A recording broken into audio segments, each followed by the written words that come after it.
હાલો ખેડૂત મિત્રો, રાજકોટના મસાલા માર્કેટમાં તમારું સ્વાગત છે।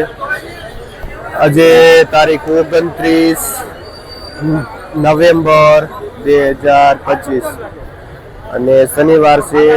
આજે સવારના 6 વાગ્યાનો બજાર ભાવ આપણે જોઈએ। આ મૂળા છે, મૂળામાં પણ થોડી બજાર નીચી ગઈ છે। જે હારા ચોખા 1 નંબર મૂળા 50 રૂપિયાનો પાથરો વેચાય છે। આપણે મેથી જોઈને તો આપણે અહીંની દેશી લોકલ છે, જે 12 થી લઈને 15 રૂપિયા સુધી પૂરીઓ વેચાય છે। મોટું સારું પૂર્યું ને રાજુભાઈ જેનું વેચાણ કરે છે। આપણે સરસો ભાજી જોઈને તો 4 રૂપિયા અને 5 રૂપિયા પૂરીઓ વેચાય છે। રાયની ભાજી આપણે ડુંગળી જોઈને તો 1 નંબર ચોખ્ખી ડુંગળી છે, માર્કેટની 1 નંબર ડુંગળી છે, જે 25-30 રૂપિયા સુધી કિલો થા વેચાય છે। અને દેવજીભાઈ ખેડૂતનું નામ છે, જે ભાઈ ધમલ પરથી આવે છે। આ ડુંગળી લઈ આપણે અહીંના દેશી લોકલ ધાણા છે, જે 25-30 રૂપિયા અને 20 રૂપિયા કિલો પણ વેચાય છે। આ દેશી ધાણા આપણું અહીંનું લોકલ આપણે જોઈને તો આ માર્કેટનું 1 નંબર ધાણા છે। લાઇટના હિસાબે થોડુંક ગ્રીન નથી દેખાતું, બાકી એકદમ લીલું ધાણા છે। પણ બજાર એટલી ડાઉન છે ને, તો જે 20 રૂપિયા 25 રૂપિયા કિલો વેચાય છે। અને કુચિયા દરથી ભાઈ બટુકભાઈ ખેડૂતનું નામ છે, જે આ ધાણા લઈને આવે છે। જો લાઇટિંગ વાળું ધાણા જો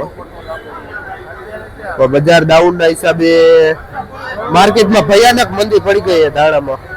આ સીલ ભાજી છે, જેને બથવા ભાજી પણ કહેવામાં આવે છે, અને 7-8 રૂપિયા પૂરીઓ વેચાય છે। બથવા ભાજી જે 10 માં વેચાતી હતી, પણ આમાં પણ થોડુંક નીચી બજાર ગઈ છે। આપણે હુવા ભાજી જોઈએ તો 4-5 રૂપિયાથી લઈને 7 રૂપિયા સુધી પૂરીઓ વેચાય છે હુવા ભાજીનું। આપણે દેશી તાંજરિયામાં મીડિયમ તાંજરીઓ 7-8 રૂપિયા પૂરીઓ વેચાય છે, અને હારું એકદમ ચોખ્ખું હોય ને તો 10 રૂપિયા પૂરીઓ પણ વેચાય છે તાંજરીઓ। આપણે મૂળા જોઈને તો સેજ જાડો મૂળા થઈ ગયા છે, અને બજાર ડાઉન ના હિસાબે 25-30 રૂપિયાનો પાથરો વેચાય છે મૂળાનો। અનિલભાઈ ભાઈનું નામ છે, અને જે ભાઈ બેડી ગામથી આવે છે આ મૂળા લઈ। ભાઈ પાલક શું ભાવ વેચો? પાલક પણ જો 1 નંબર પાલક છે, અને પૂરીયું પણ સારું એવું છે। પણ બજાર ડાઉન ના હિસાબે નીચી બજાર છે, તો 1.5 થી લઈને 2 રૂપિયા સુધી પૂરીયું પાલક નું વેચાય છે। કયું ગામ ભાઈ? જે ભાઈ ધમલ પરથી આવે છે, શું નામ? કાળુભાઈ ખેડૂત નું નામ છે। આપણે જોઈને તો આ લીલું લસણ છે, જે એકદમ ચોખ્ખું, એક પણ પાન પીળું એટલું દેખાતું નથી, અને ગ્રીન પત્તું સફેદ મૂળિયા વાળું લસણ છે, અને બજાર ભાવ 100 રૂપિયા કિલો વેચાય છે આ લીલું લસણ। ને ભગવાનજીભાઈ ખેડૂતનું નામ છે, જે ભાઈ કાથરોટા ગામથી આવે છે આ લીલું લસણ લઈ।